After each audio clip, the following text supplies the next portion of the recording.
Christ's crucifixion. A new world religion is born. It was not only his teachings that made him a myth, but also the brutal manner of his death. The cross became a symbol of Christianity.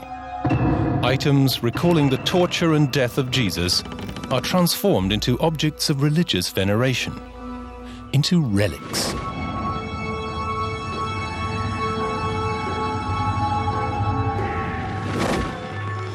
They include the lance with which, according to legend, a Roman soldier checked Jesus after his death. As centuries passed, the power of the Holy Lance became ever greater, until it even granted its owner invincibility. Despots and dictators did all they could to make it their own. A relic that is especially mysterious, the Holy Grail, a chalice that is supposed to have contained the blood of Jesus. The Knights Templar are thought to have been its guardians. Bloody battles were allegedly fought over it. But where did the Holy Grail end up? The search for it has driven several people to their deaths.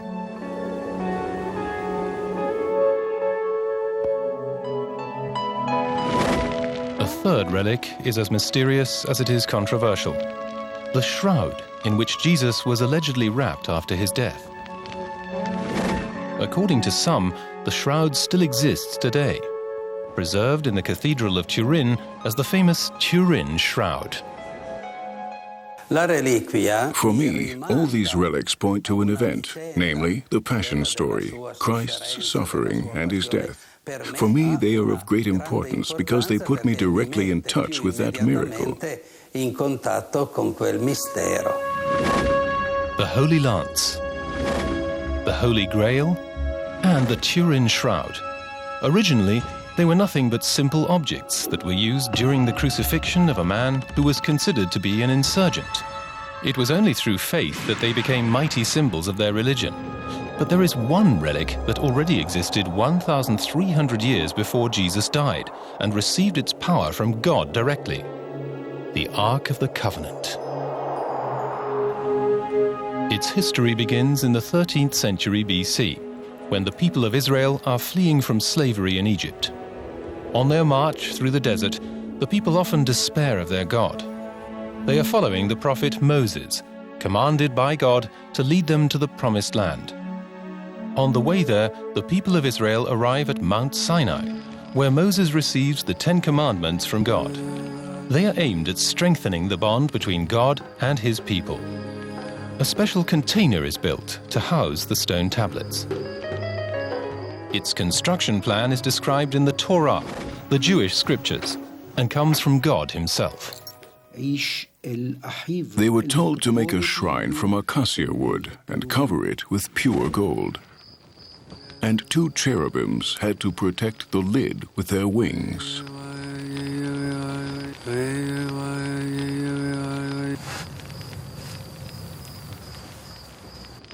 Moses places the 2 stone tablets with the 10 Commandments inside the ark.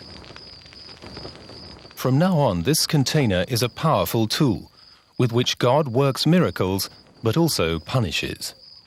For the people of Israel, the Ark of the Covenant is something terrible and terrifying. Because we read in Samuel that people who touched it lost their lives. So in popular belief, it was probably something that inspired fear from generation to generation. No one is allowed to see the ark without covering their face. Anyone who touches it has to die.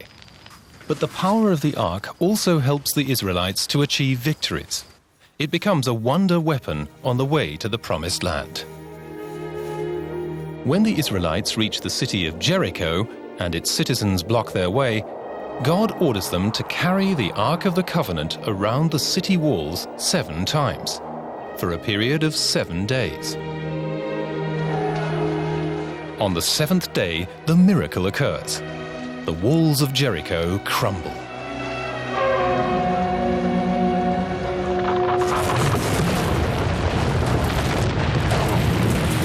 with the help of the Ark of the Covenant, the divine weapon, the Israelites conquer the enemy city. Nachdem das Wunder des Glaubens liebst des Kindes. Since miracles and faith are very closely related, I can very well imagine the Ark of the Covenant bringing victory in a battle if it gets carried at the head of the Israelite army. Vorangetragen wird und den Sieg bringt. The Jews finally settle in the Promised Land and conquer the city of Jerusalem. On a hill above the city, in 965 BC, King Solomon builds a mighty temple.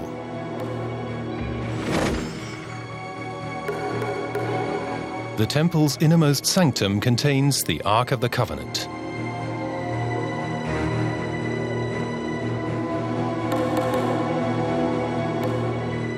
In around 600 BC, Babylonian troops capture the city.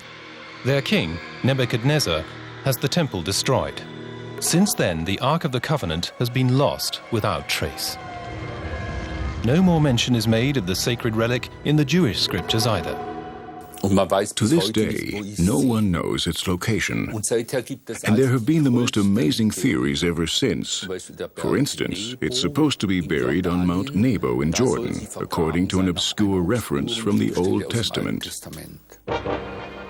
Maccabeans chapter 2 describes how the prophet Jeremiah hides the ark in a cave on Mount Nebo, a holy place where Moses is also supposed to have been buried.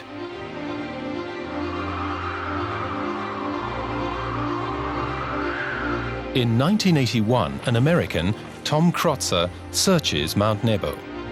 In a secret passageway, he uncovers a crypt. It apparently contains a box that fits the description of the ark. But instead of examining it more closely, Tom Crotzer only takes a few photos. These pictures have only been seen by very few people. Among them, American archaeologist Siegfried Horn. In his opinion, the box cannot be the Ark of the Covenant by any means. Since Crotzer's expedition, no one else has searched Mount Nebo, perhaps because the Ark of the Covenant is at an entirely different location. The most likely archaeological evidence points to the place where it was originally kept, the Temple Mount in Jerusalem, where the Jewish temple stood until 600 BC.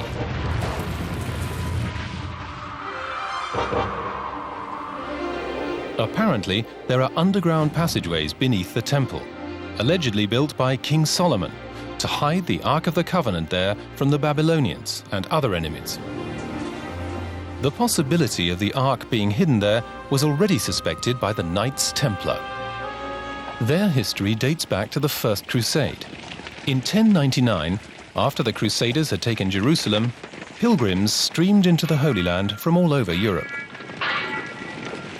Their journey is not only arduous, but also dangerous. Not all regions are occupied by the Christians. Muslims often put up fierce resistance. Hugues de Payens, a knight of Champagne, decides to make the path to the Holy Land safer. In the year 119, he and 8 other nobles found an order, a powerful combat troop to defend pilgrims from enemy attack.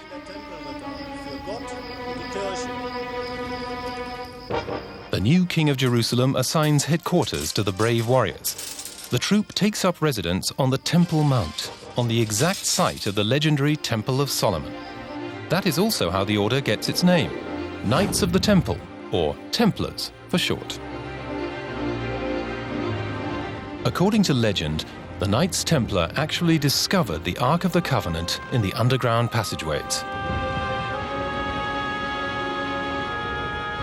But no one can prove it.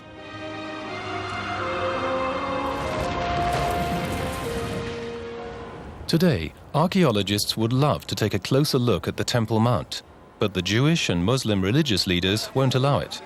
They fear that it might desecrate their sanctuary. At another location, people are certain they discovered the Ark of the Covenant long ago. In Aksum, in northern Ethiopia, the relic is supposed to be safely guarded in the Church of St. Mary of Zion. But if the Ark really is in Ethiopia, how did it get from Jerusalem to East Africa?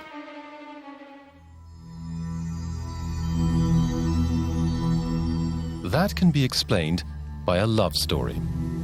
Because King Solomon is famed for his wisdom, the Queen of Sheba travels from Ethiopia to his court to worship him. Solomon must have been enchanted by this woman, or so the Book of Kings tells us. King Solomon gave the Queen of Sheba all that she wanted or desired. He also gave her a lot of presents, the kinds of things only a king was able to give. According to legend, the two rulers fell passionately in love with each other.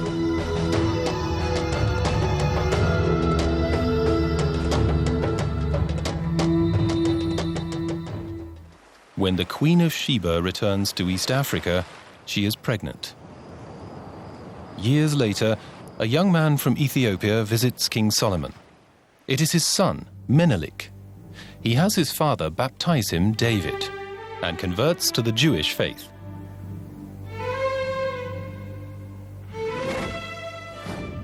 But one night, apparently, Menelik secretly stole the ark from the temple sanctuary. King Solomon tried to stop the thief, but in vain. Menelik arrives in his homeland before his father can catch him.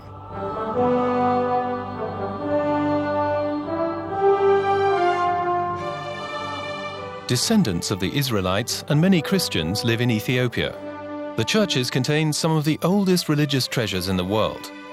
Religious monarchs proudly claim to be descended from King Solomon, such as King Menelik II. So was the Ark of the Covenant actually smuggled to Ethiopia? That's a foundation legend. It's quite often the case that you build a church and you have to legitimize it, so you need to make something up. So is the Ethiopian evidence a dead end?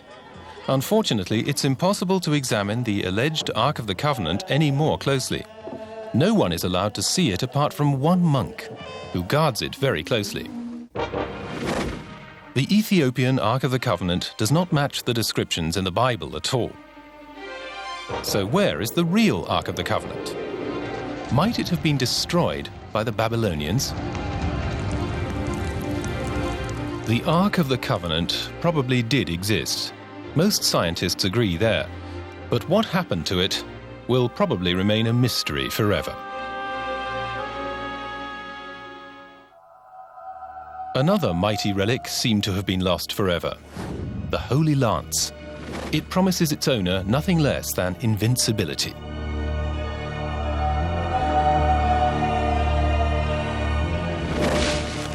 It was supposed to have been used by a Roman soldier who pierced the crucified Jesus in the side with it to see whether he was dead.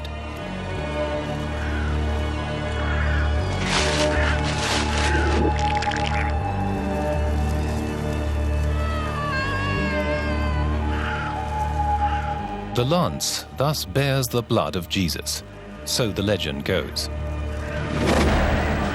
In the year 1938, shortly after German troops marched into Austria, Adolf Hitler is the owner of the Holy Lance. He has it removed from the treasury in Vienna, together with the imperial crown and the imperial scepter. He then presents it in St. Catherine's Church in Nuremberg. In September 1938, the newspapers proudly report the return of the imperial regalia to the city of the Reich Party rallies. They also mention the Holy Lance. During the Holy Roman Empire, it was presented to the king or emperor as a symbol of power. Adolf Hitler clearly intends to use the ancient spear to cement his authority as leader of the Third Reich. But how did the Holy Lance actually become a part of the imperial regalia of the Holy Roman Empire? And is it really the weapon that bears the blood of Jesus? Today, the lance and the other imperial regalia is kept in the treasury of the Museum of Art History in Vienna.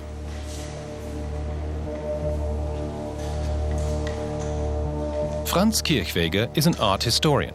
For years now, he has been researching into the history and the mythology of this holy relic.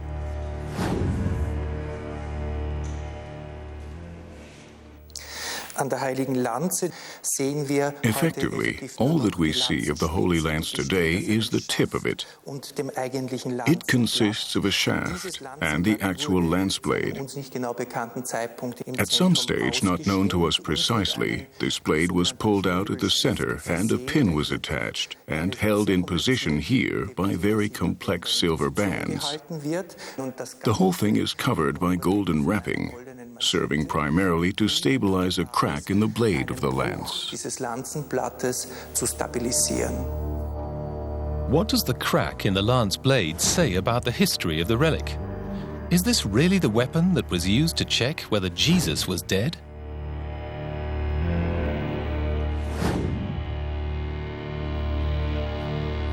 After examining the lance, and with the aid of historic sources, scientists now know the identity of its probable first owner.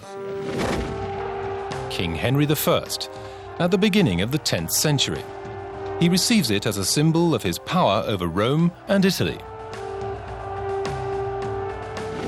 The lance as a symbol, however, has far more ancient roots. We know from Germanic tradition that lances were passed on, and that this act of passing on meant that power was being traded. But the lance has always been an important symbol of power, the victorious general who protects his people and leads them into battle. The Holy Lance seems to have been something special. People soon start to believe that it has supernatural powers. In August 955, the Emperor Otto I fights Hungarian cavalry on the Lech plain and inflicts a crushing defeat on them. This puts an end to more than 50 years of continuous attacks on the Holy Roman Empire by the Hungarians. During the battle, Otto I carries the Holy Lance. He is firmly convinced that it brought him the victory.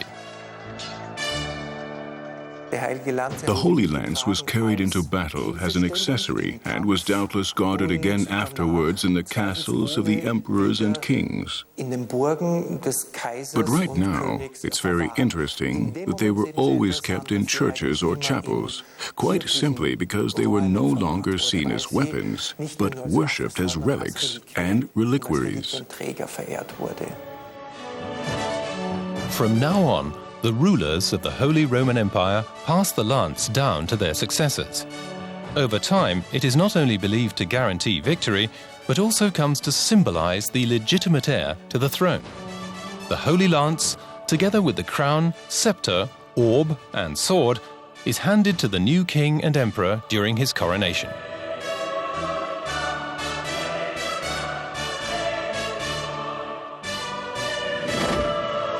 The Holy Lance as a symbol of invincibility and power.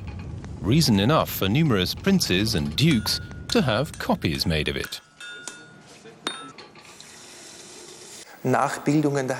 Copies of the Holy Lance were mainly used in order to take along an item that looked like the Holy Relic and that had previously been touched by the so-called original Holy Lance.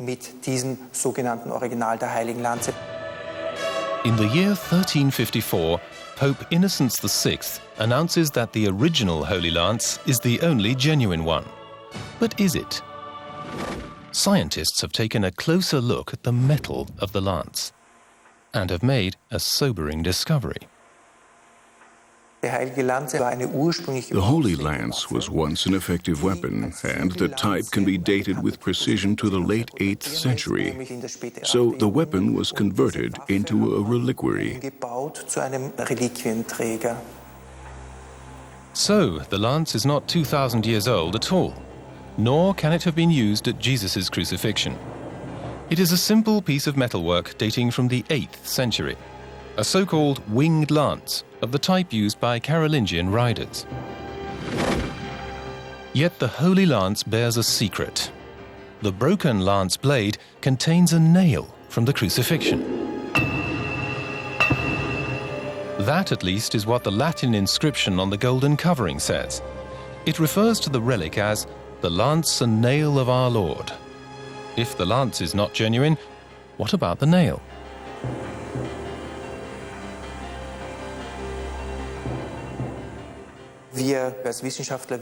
As scientists, we know that a nail from the time of Christ, needed for crucifixion, would have been a great deal larger, especially because we also know that there are roughly 32 nails like this at 29 different locations. So today, we should certainly be rather wary, to say the least.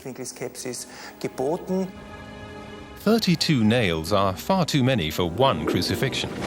The relic's authenticity has been doubted since the 16th century, but its significance, as a symbol of power, was so great for the kings that its evident origins were accorded less significance. The lance is preserved in Nuremberg, together with the rest of the imperial regalia. In the year 1800, Emperor Francis II wants to protect the treasures from the Napoleonic advance, and hastily has them transferred from Nuremberg to Vienna. There they remain, until Hitler's greedy henchmen take them back to Nuremberg. After World War II, the Americans take the lance back to the treasury in Vienna. It's basically a simple piece of iron, but there are so many historical facts and events linked to it. All the great names in European history, in fact, if we see the Holy Roman Empire in that context. This is something that I believe makes a lot of people tremble with reverence. Although it is a forgery, the simple lance from the 8th century gradually became a mighty tool of kings and emperors.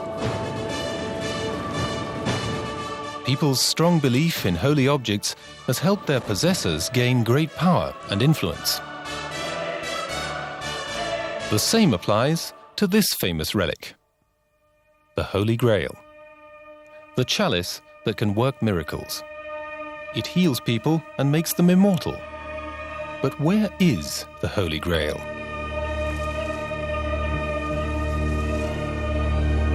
One legend mentions Joseph of Arimathea.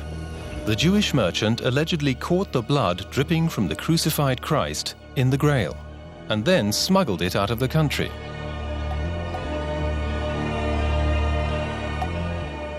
When Joseph of Arimathea stood in front of the cross and he collected the blood of Jesus, it's a very powerful scene, but it's not a scene in the Bible itself. It's a scene from what we call the Apocrypha. And these were sort of extra books which explained things and added things in the Bible. And they were left out of the Bible, not because people thought they were heretical or dangerous, but simply because they recognized that much of the material here was legend.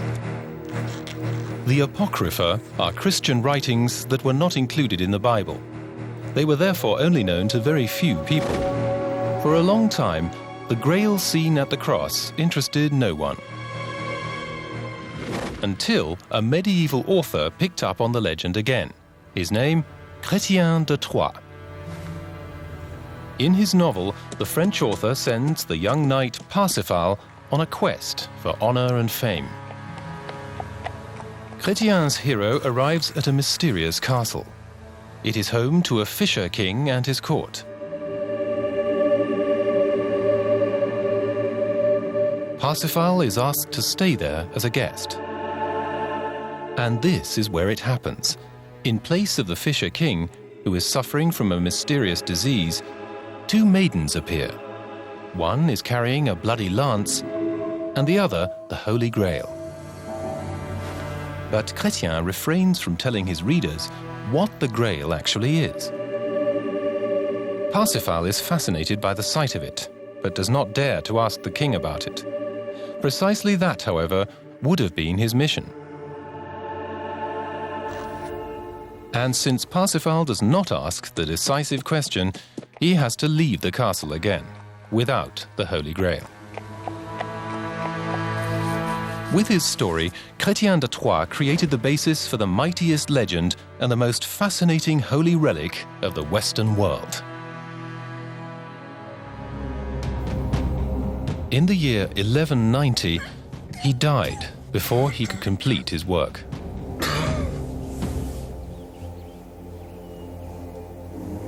But his tale about the Holy Grail is already familiar to the people at the court in Troyes.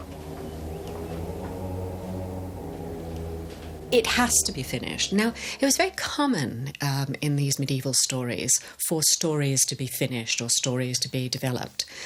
But what is unusual about this one is so many people rushed to improve the Holy Grail.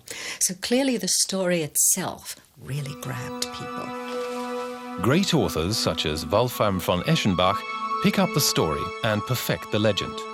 They describe Parsifal's search for the Grail, describing the vessel as being of a different shape each time, because Chrétien had not said what the Grail actually was. We don't really know what it is. It is vastly powerful, but nobody specifies what it is, and finding it will transform civilization, but nobody says exactly how it will. And it's this very ambiguity that makes it so attractive, because we can project onto it anything we want. And that's the key. If you make it too specific, then the Holy Grail would lose a lot of its power. You have to keep this vague but enormous. And the Grail is associated with more mysteries from the past. The strange order of the Knights Templar, for instance. In the early 14th century, the Templars are in great danger. Philip the Fair, King of France, feels they have become too powerful. More and more young men have joined the order. Yet there are also evil rumors about the Templars. Mention is made of supernatural powers, and also that the Templars are the guardians of the Holy Grail. We don't have a lot of Templar records, and they were just asking, in a sense, to be pulled into this story. And they were linked to the story of the Holy Grail by a very famous Austrian Orientalist called Hammer-Purgstall. Baron Joseph von Hammer-Purgstall was an Austrian diplomat, a translator of Oriental literature, and a strong advocate of the monarchy.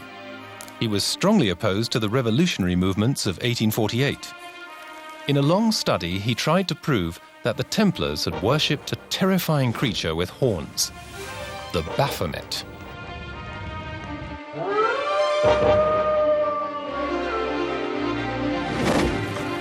This gave the Templars the reputation of being a heathen community, and the Grail consequently became a heathen symbol too. The Templars represented the forces of disruption. They represented everything that he didn't like about society. They represented instability. So he was actually very negative. What happened about a couple of decades later is that his version was kind of flipped on its head, and the Templars become the good guys. In the late 19th century, intellectuals were still discussing Hammer-Purgstall's study and his claim that the Templars were heathen revolutionaries. But the monarchs of Europe gradually lose their power. The citizens begin admiring the Templars as a political model. So the very interesting kind of thought world shifts at this point, and the popular conspiracy becomes the good conspiracy, and the forces of authority become the baddies. So he is responsible for this myth, but he would not be very happy with the way it worked out. Hammer-Purgstall would have been appalled. At the end of the 19th century, the Grail was shining more brightly than ever. And the Grail was also a source of fascination for leading Nazis. SS Reichsführer Heinrich Himmler is thought to have been quite obsessed by the myth of pure blood. This is why some historians believe he ordered a young man to find the Grail for him. A young German named Otto Rahn.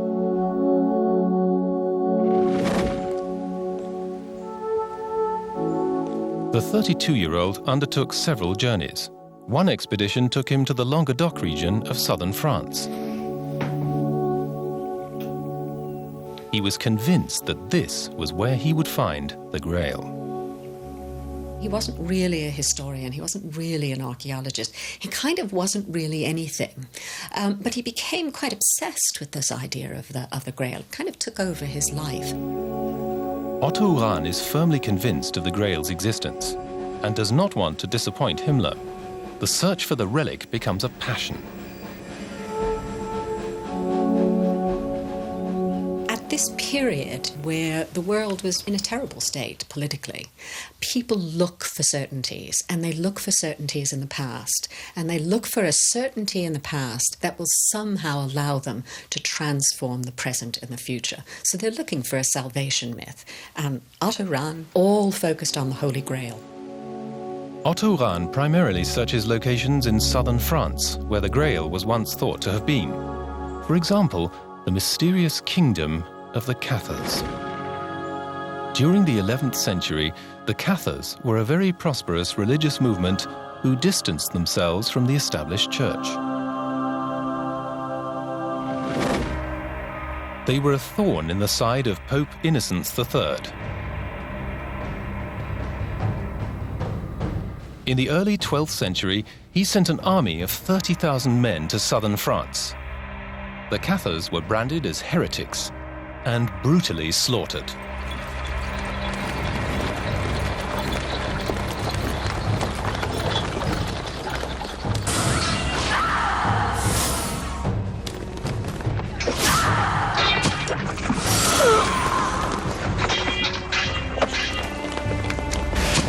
But was it really because of their faith that the Cathars had to die? Or was it because they were in possession of a treasure, the Holy Grail? French popular writers and German popular writers began to think that, well, perhaps it wasn't just political power, it wasn't just history, which is kind of quite boring and factual. Perhaps there was a mystery. Perhaps the Pope and the King of France were after some secret treasure which the Cathars owned. And they decided that this secret treasure must have been the Holy Grail. And someone like Otto Rahn worked this into popular German history. Another trail leads Otto Rahn to the small southern French town of Rennes-le-Château. Here, he decides to examine the personal effects of a man who had apparently been obsessed by the Holy Grail, Father Béranger Saunière. The simple village priest suddenly possessed a large fortune after restoring his church in 1891. Had he discovered the Holy Grail? Otto Rahn fails to find the Grail anyway. The pressure from Himmler becomes increasingly intense. Rahn gradually realizes that the Nazi regime is merely using him as a tool. Seems to have been almost kind of part of a lost generation, sort of desperately trying to find meaning, and he kind of finds it in this myth of the Holy Grail, which, it has to be said, I'm not sure this really justifies his life, but I think what he really wanted to find was the Grail itself, and of course he never did. In March 1939, near Kufstein in the Tyrol, Otto Rahn climbs a mountain and commits suicide. But the belief in the holy relic remains as alive as ever. As does the question of whether the Grail was merely the figment of a medieval author's imagination or really does exist. Whatever the case, the Holy Grail remains one of the greatest legends of the Western world. Another important relic seems to be a lot more authentic, at least for the Church and its believers.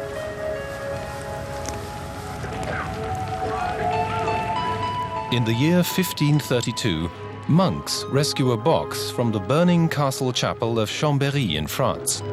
Its contents are highly valuable. 55 years later, the box is brought to the Cathedral of Turin. It contains a sheet of linen with the impression of a human being. It is probably the most famous relic in the world, the Turin Shroud.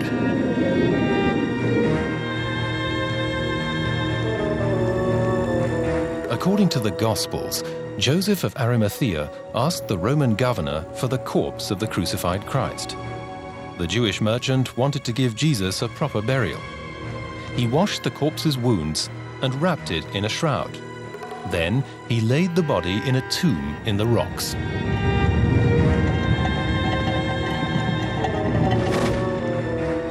When the women arrive at the scene 3 days later, the stone has been rolled aside and the rock tomb is empty, apart from the shroud. Today, thousands of people make the pilgrimage to Turin to see the famous shroud. It takes a lot of imagination to discern the image of a man with the naked eye. But is it actually the shroud that was used for the crucified Jesus? It did not belong to the church originally, but to the royal house of Savoy. In 1898, on the orders of Italian King Umberto I, it was photographed by Turin lawyer Secondo Pia. While developing the photograph in his studio, he made a surprising discovery. The face of a man, only faintly visible on the shroud, was far clearer and more detailed on the negative. Secondo Pia held the negative of his photograph in his hands. But it was actually the positive of the man who had been wrapped in the shroud. And from then on, research into the phenomenon known as the Shroud of Turin began. Researchers from all over the world now use different methods to analyze the shroud. Some found pollen that only exists in the area around Jerusalem. Others found traces of blood. In 1988, scientists used the carbon dating method and discovered that the shroud does not date from the time of Jesus, but was made sometime between 1260 and 1390. The Shroud of Turin was carbon dated. It was carbon dated to late, so it's not a real relic. And there's a whole industry grown up to say, no, the carbon dating was wrong. It's a real relic. We can see it by the stitching or by this or by that. A whole new industry has grown up. But it's much the same impulse as the medieval thing, is how do you decide whether a relic is authentic or not? The shroud was created during a period when relics were in great demand. For churches and monasteries, they guaranteed numerous pilgrims and high prestige. Trade in relics thus experienced a boom, as did the forgery of relics. During the Middle Ages, the trade in holy relics assumed ridiculous proportions. There were more than 30 nails from the crucifixion, and enough splinters from the true cross to build an entire ship with.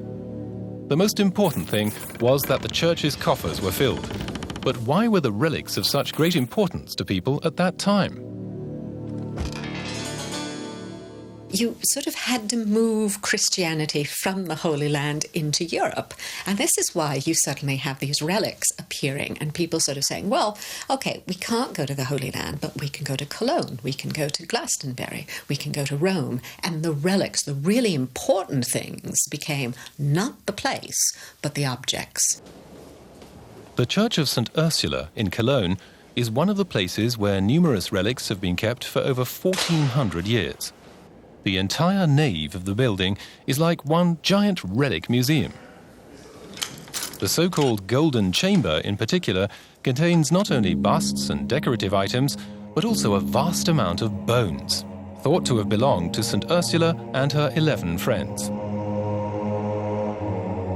According to the legend, the pious daughter of the King of Brittany set off on a pilgrimage to Rome with 11 other maidens. When they returned to Cologne, they were all murdered by the Huns and became martyrs.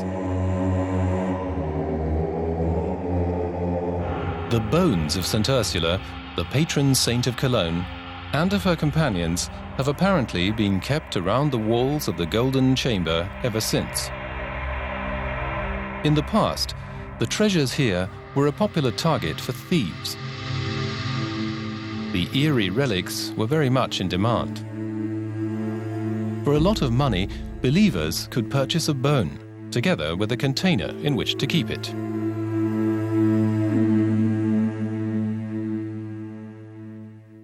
Worship of St. Ursula took place during a period when the Christians gave a huge significance to the reliquaries, remains, and bones of the saints. So a piece of a saint was equivalent to a piece of heaven. And now, this church of St. Ursula is built above a Roman cemetery. And whenever they dig it up, they find new bones. So the people of Cologne said, great, and turned Ursula's original 11 friends into 11,000 as the centuries went by. A wonderful trick, a lie if you like, but a brilliant piece of marketing. It was a brilliant piece of marketing that made the Turin shroud famous too. And despite the carbon dating, a great many people still believe it is authentic. The impression on the linen fits people's idea of the crucified Jesus far too perfectly. Professor Nicholas Allen is convinced that the shroud was never wrapped around a corpse. The art historian from Nelson Mandela University in South Africa proves his claim by means of a simple demonstration. If a human head is wrapped in a cloth, the use of dye during later analysis makes it quite clear that the facial features are unnaturally distorted and no longer bear any resemblance to the original.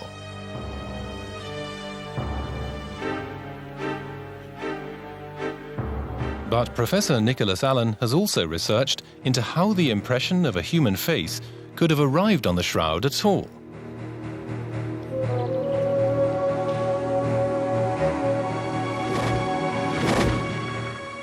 Means it's not made by human hand. Nobody painted that image. And the suggestion is that it was made by the emanation of light. The art historian from South Africa wants to perform a test to find out whether his theory is correct. He believes that the impression of the body was caused by sunlight on the linen. As follows: the body of a human being is located in front of a room where the only light enters through a hole. An image of this body is projected by the sunlight onto a sheet in the room. The size of the image changes depending on the distance of the body. A glass lens inside the hole makes the image sharp, and glass lenses have been around since the 13th century. After several days of exposure to light, the linen sheet is placed in a mixture of silver nitrate. Silver nitrate is a substance that was already used by alchemists in medieval times. It exposes the shadow produced on the sheet by the body. The result of the test is amazing. An impression just like the one on the Turin shroud. But in the Middle Ages, who would know of such a sophisticated method? Just one man, Leonardo da Vinci. In fact, the artist was employed for a while by the royal house of Savoy, the owners of the shroud at that time.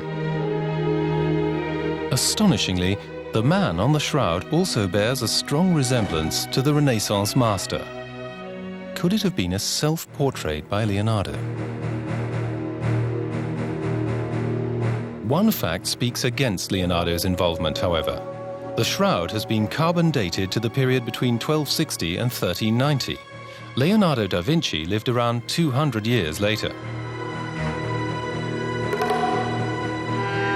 Forgery or no forgery, believers at all stages of history have always had a very strong emotional attachment to holy relics.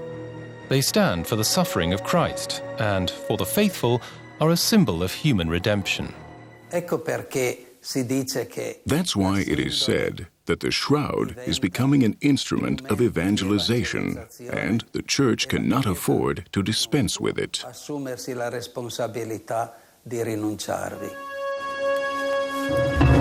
Today, no relic can accurately be traced back to the crucifixion. The Holy Lance dates from the 8th century. The Holy Grail may never have existed at all. Nevertheless, the relics like the Shroud of Turin continue to exert a powerful attraction, assuming one believes in them.